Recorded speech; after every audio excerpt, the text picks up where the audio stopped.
Look at this freaky load of hazelnuts. That's an American. Those are pretty big for an American. And this bush is just loaded. The whole thing. Look at that. I got quite a few on the property right now. There's one right behind me here that's just loaded. Yeah, it's just hanging. Hanging with nuts. I haven't had any squirrel damage yet. I'm waiting for the squirrels to eat them. That's my cue to pick them. They haven't been picking them, so I'm kind of wondering, are these all blanks? Well, I might be under 6 foot, but I'm reaching up.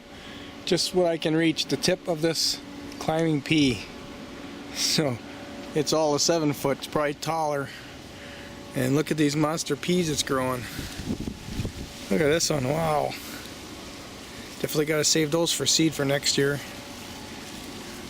This one here is a little shorter, so stuff like that I'll eat. That's not full yet. That's growing in this bed of potatoes I got going on here. You know, potatoes are vines, they grow. So we'll see if there's any potatoes in them. Soil might be too rich for them, we'll see. We'll let you know. A few grapes in this vine. Just goes on and on and on. That's just one grapevine. Let's walk over here so we get the depth of it.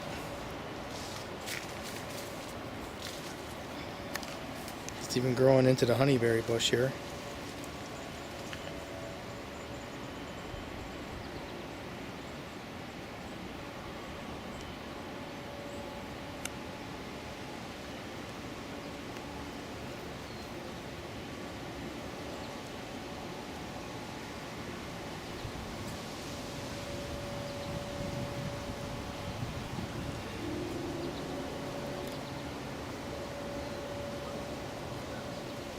So it's growing at the base of a permaculture, which is probably a reason why it's doing so well.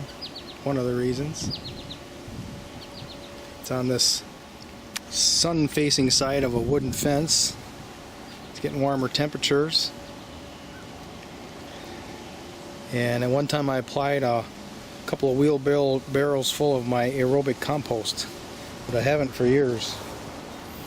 That might have been as long ago as 2014 that I did that, so 5 years ago. Things are happening here within my permaculture designed backyard. Another bowl full of berries. White ones are imperial white currants and black raspberries. It's that time of the year again, folks.